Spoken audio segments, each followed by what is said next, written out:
In his own words, Richard Scolyer wanted to be remembered as a proud everyday Aussie who gave it a crack. The loss of Richard is not just the loss of a great man, a great scientist, but also the loss of a very good friend.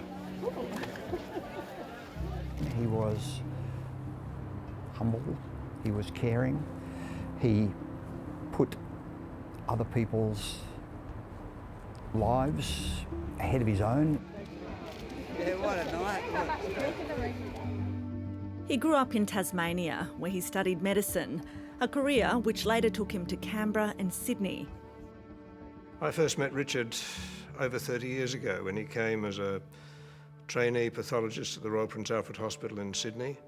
Young, fresh-faced, bounding with enthusiasm, and obviously, even at that stage, someone with enormous talent and an inquiring mind. He would go on to become one of the world's leading melanoma pathologists, working with his colleague, Professor Georgina Long, to develop a groundbreaking immunotherapy treatment for skin cancer. Their work at the Institute, improving survival rates from 5% to 55% within a decade, saved a lot of lives, and it saved my life. He was always the boy from Launceston. We went to a very important scientific meeting in Boston on one occasion, and we'd all arrived and everyone was there in their best suits and so on. Richard turned up in shorts and short sleeves, and we said, "Richard, this will not do."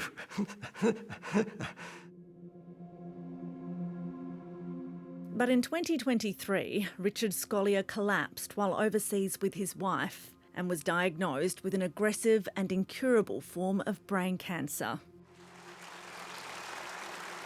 He opened up about his illness as he and Georgina Long accepted the Australian of the Year award the following year. I stand here tonight as a terminal brain cancer patient. I'm only 57. I don't want to die. I think in his situation, most of us would probably have closed the curtains, gone inside and let things take their course. That was not Richard's way. Instead, he decided to become patient zero for a world-first experimental brain cancer therapy. It was based on his team's award-winning immunotherapy research into melanoma. I'm more than happy to be the guinea pig to do this. In fact, I see it as an opportunity. He understood very well that it could prove fatal, the treatment could well prove fatal, but he was willing to take that risk. The cancer researcher shared his journey as a cancer patient on social media as he underwent surgery to remove his tumour. I guess in truth, I'm anxious and nervous about how it's going to turn out.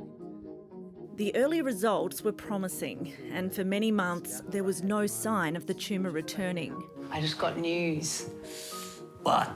Your scan's fantastic. Yes. Yeah. That's great news. I know. Yes. But in March last year, nearly 2 years after his treatment had started, he learned the cancer was back. A passionate athlete, Richard Scolyer had set himself the lifetime goal of completing 250 park runs, and despite his prognosis, he crossed that finish line in June last year. In October, he told 7:30 he was grateful for each extra day. To still be here and able to function in a way that we can have a chat today, it fills me with some happiness.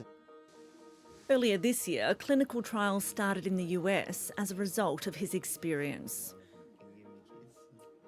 What he did was advanced research into the treatment of brain tumours, probably by 10 years at least. The life expectancy for someone with glioblastoma is usually around 12 months. Richard Scolyer's battle lasted 3 years. Yesterday, we lost a cherished husband, dad, son, brother and friend, and a wonderful Australian. And Professor Scolyer penned a final goodbye in an open letter he wanted published after his death, thanking Australians for their support. and saying, "I hope I have in some small way made the road ahead easier and smoother for others."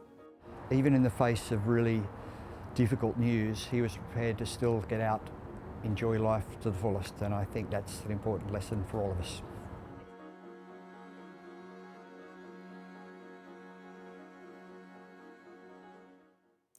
Sam Mostyn is the Governor-General. She took up the post in 2024 when Richard Scolyer was Australian of the Year. Governor-General, welcome to 7:30. Thank you, Sarah. You've described Richard Scolyer's approach as go for broke bravery. Is that his legacy, not just brilliance in medical science, but also in his attitude? I think that describes it perfectly, Sarah. He wrote a letter to all Australians to be read after his passing. I'd encourage everyone watching to read and listen from his own words. He talks about having a crack. He describes himself as a pretty regular fellow. We know that he wasn't just regular, that he was extraordinary, but he did have a crack, and he also faced into adversity, and he did so with humility and compassion. He did say he didn't think after a cancer diagnosis that should become the defining moment for anyone, and certainly not for him, and to keep doing the work. And he wants all of us to mark his passing and his contribution to Australian life by acting with compassion and humility, to following our dreams with a degree of doggedness and curiosity. They are remarkable gifts that Richard has left us. Why do you think those gifts touched so many people in the way they did? I think we knew him, and he was very generous and open with his story. We knew how he was going.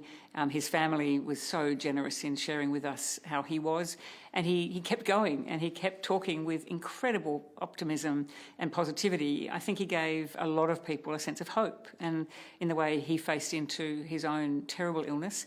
And I think the way he's left the letter for all Australians to read is why we've been so engaged with him as an Australian and someone who cared deeply about everybody else. Now, you're at the MCG having done the big freeze, completing a promise to Neil Danaher. Tell me why you made that promise to Neil Danaher, and also did you survive today with your dignity intact, do you think? Thank you for that. Well, first of all, I'll probably just start by saying there is something today that links Richard Scolyer and Neil Danaher. They were both Australians of the Year. Neil Danaher became the next Australian of the Year after Richard, and both of these men had done things for the country and were both suffering from terrible, terrible illnesses and things that took their life in the end. Both talk about humility and compassion and selflessness, but do so with hope and positivity. So there's something that unites these two men, and we've lost both within a fortnight of each other, having celebrated them as Australians of the Year. I got to know Neil from afar when I was on the AFL Commission a long time ago. I probably met him, I think, through Kevin Sheedy, who described him as one of the best, not just best coach or player, but one of the best people I could meet when I was on the commission to understand football and understand what it meant to live in the life of football and to be good about that and to do it well. And so I knew him, but not deeply. When he came to Canberra on the eve of being announced as Australian of the Year, he was already well into his fight with what he called the Beast, MND, and we spent quiet time together. By this stage, he had lost the power of his voice, and all of his communication was through his electronic equipment. But he could still laugh and he could still quip, and before I got up to speak, he asked me to give a ripping speech and make sure it was worthwhile and worthy of the crowd. And then we started talking about whether I would ever be able to participate in the big freeze and to go down the slide. And in that kind of context, to be seeing his words and hearing a voice that he was activating saying, would you do it? And, you know, almost, not quite a challenge, but a kind of, I'd like you to do that and it would mean a lot. And in that moment, I said to him, I can't say no to Neil Danaher. So it was an honour to slide today. I knew there'd be a risk of some personal embarrassment, but I didn't confuse that with the dignity of my office or the respect for my office. And I thought about, on reflecting on whether it would be, the dignity with which Neil conducted himself for 13 years, managing one of the most heinous diseases that takes away all personal autonomy and relies on everybody else. And the dignity that man showed right the way to his death, and what he did for all of us and for MND, raising $150 million, talking to us about this disease and making us care.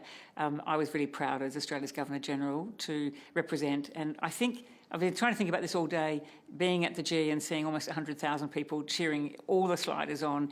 For me, he's the epitome of Australian community life and what happens when a community gets behind someone and is inspired, and we need more of that. So I'm hoping that it was a little bit help for MND and for a community that I think needs some optimism at the moment. It makes me think about something you said in your swearing-in speech as Governor-General. You said care has a deep and resonant place in our Australian society. I hadn't thought about it until you said that, which takes me naturally to the awards, the honours today.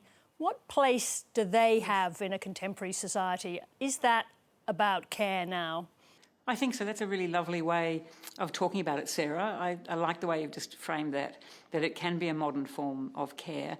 I think historically the Australian honours system is half a century old, and I think over time people lost sight of what it was set up to do in 75 and who it was honouring, and I think it fell into a trap of being considered something for the great and the good, or that someone somewhere in Canberra was making decisions about who got medals. Now, that is not our Australian honours system. It has always started with a nomination from the public, with referees and then a team at Government House working for the Council of the Australian Honours System to determine whether those nominations meet the above and beyond test for the honours system.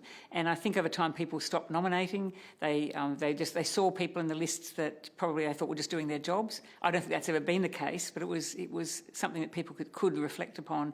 Certainly there weren't enough women in the lists, and we weren't seeing enough of what I would call the heart of our community being nominated and really, really respected for the work that keeps us together. And that resonant hand of care, I think, is what we can return to. And I would implore everyone that's listening and watching our conversation to think about who you could nominate and who's not been nominated and why did we not nominate them, because it would be my great honour, along with the governors around the states, to be investing Australians who are really showing care in all of its forms, but often quietly, with a lot of humility, don't think they're worthy of it, but they're the people that should be in our honours system.